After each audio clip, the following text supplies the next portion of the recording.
Hello and welcome to this instalment of Talkin Trim. I'm Jonathon Skinner and today we're looking at the front seat cushion bases for the Jaguar MK2 models. Also applicable to the Jaguar 240 and 340 models, as they are essentially variants of the MK2 that just happen to change the material.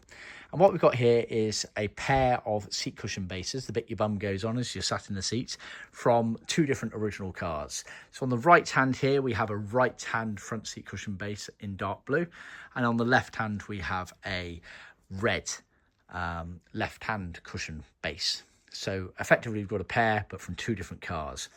And what I wanted to detail in this video is show you the ins and outs of some of the original trim, but also show you the differences between the early and late style Mark IIs in terms of the seat design and the subtle changes that were made, and then also point out some interesting changes in the materials, that some of which are documented in the parts books. Others I think is down to the inconsistent production line of the actual original factory production line. We hear lots of stories of, running out of certain materials, and Sir William Lyons just saying, doesn't matter, get the car off the production line, and just obviously they're swapping out certain materials to make sure that the cars left the production line in a prompt manner. Obviously back then nothing was ever questioned in that regard, but these days obviously people are after factory original specifications, and sometimes you can get caught up in this web of confusion, misinformation, and sometimes just lack of information. So we've got a ever-growing archive of original parts, and I want to start doing a bit of a mini-series sort of going over some of these original parts to sort of detail some of the, shall we say, overlooked parts of interior trim. So anyway, let's cover the bases. Quite literally. So we're talking about the seat cushion bases here. Now, the early Mark IIs used 7 pleats, and the pleats are these parts here. So I've actually got, literally this red one here is a 7 pleat one. So you got 1, 2, 3, 4, 5, 6, 7. And then they quickly morphed into the 8 pleat version, which is by far and away the most commonly seen version. 1, 2, 3, 4, 5, 6, 7, 8. So that's the difference, the main overriding difference between the seat cushion bases. The very early cars were almost a continuation of the Mark I that had 7 pleats, and then they switched very quickly to the much more commonly seen 8 pleats. And in fact, we have this exact one there, so that's 7, and that's 8 there. So that's the main overriding difference. Now, it is worth noting that, if I turn both of these over, the springs underneath did change. You can see here on the 8 pleat version, which is the much more commonly seen version, the metalwork at the front comes a lot further forward than it does here. That one ends there in terms of the raised section, whereas this one goes all the way forward here. So it's a bit different in that regard.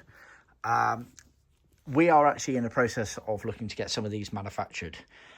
We're going to play around with trying to make one that's semi-universal, so it fits both styles, but if that's not possible, then we're almost certainly just going to end up making the 8 pleat version, because that is by far and away the much more commonly seen version. But I did want to point out the differences between the seat springs. Now, it is worth noting that in terms of aftermarkets, currently no one offers seat springs, but we should be able to offer them shortly. But when it comes to the other seat hardware, the moulded foams that we offer are generic. They are suitable for both the 7 and 8 pleat versions. It's only really the seat cover design that changes to incorporate one extra pleat or one less pleat, whichever way you look at it. So bear that in mind as well. But after that, it's worth noting on these seats here, you've got the retainer at the back here, and then the surrounds here in a fabric material as opposed to leather or vinyl. And then on this one here, the retainer's actually been done in Leathercloth, and the surrounds here has been done in Moquette. Now, our records show that the majority of the cars left with Moquette for this surround here went all the way around the front, top stitched, seamed to that pleat there, went around the side here. That was effectively the gearbox tunnel there, so the Moquette kind of matched in with the carpets of the gearbox tunnel. And then actually our records show that this part here was normally Moquette as well. Now, I'm sure there's possibly some anomalies in parts books that say that some of them left with sort of leathercloth material. But either way, we standardise and go to Moquette. Moquette is a lovely material, really does set it off nicely. But then this might also be a classic example of maybe they ran out of enough Moquette to do all of it, and therefore they just subbed out the retainers to leathercloth, because ultimately it doesn't really matter when everything's said and done in the car. You're not really going to notice. But it's also worth noticing, if I turn these round, the materials next to each other, the material is different. This is much more of a sort of generic fabric material. It's got colour to it. It's obviously faded over time, you can see. But you can see there it has got the colour to it there, whereas this is actually a Moquette, which is effectively a wool-based short pile, no backed carpet material effectively. So it's clear there that they went through a phase of using different materials, and again, whether that's documented or not remains to be seen. But either way, we always standardise to Moquette because it's the premium material. But I have seen a few instances where this sort of material is being used, but you can see just how much it fades over the course of time. And again, that brings its own problems in that some people assume that that colour is actually the original colour, when really that is the original colour down there. So you've really got to be tricky with this, and that actually applies to the leathers and the vinyls as well. If you sort of look at the top area here, you're going to think your car seat is one colour, but actually if you started looking at the material that's wrapped around here that hasn't been affected by wear and tear and sun damage and whatnot, you're going to get a very different picture of what the colour is. And so, you know, word to the wise basically in terms of just be mindful and take original colour shades with a rather large jar of salt, I would say. But yeah, so it's worth noting that they clearly did use two different materials on those. And again, this ties in with what we know to be true from stories that we've heard from people that literally used to work on the original production line, in terms of they had various different suppliers for their materials, so the leathers, their vinyls, the leathercloths, the moquettes, canvases, etc. And they used to effectively run up bills with one supplier, then they would switch to a secondary supplier, run up bills with those, switch to a third, and then go all the way back, pay the first supplier and start that again. So we've literally heard this from people that used to work in the production lines, that was what they used to do.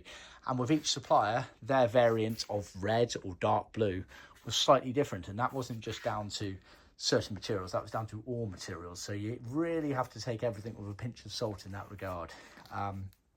And you know, we know that to be true with modern day suppliers in terms of batch control. And again, I'd say it's more of a thing these days to be able to control the batches and keep everything as it should be. Way back when, it was a lot harder to do. There were a lot smaller batches, batch runs of things. So just bear that in mind as well. And I really wanted to kind of showcase that because, again, it really does throw people off sometimes. But yeah, so that's effectively the sort of main differences between the 7 pleat and the 8 pleat. And then not necessarily tying in, we've seen 8 pleat versions, which is this dark blue version with moquette on the surround here. So I don't think there's any necessary consistency between the changes that you're seeing elsewhere in the seat between the 7 pleat and 8 pleat. So all sorts of misnomers, shall we say, on these sorts of things. And I just wanted to kind of illustrate that while we had these out and available to us at the time. So hope you found that useful. Obviously, please do check out other videos detailing Mark IIs and other models. So I'm sort of going over original parts, some of which will be listed at the end of this video. Others you can obviously find on our YouTube channel. But thanks for tuning in. Please remember to like, share and subscribe to other classic car enthusiasts out there. Of course, if you've got any questions about your Jaguar Mark II restoration, please do not hesitate to contact us via our website. Be more than happy to help.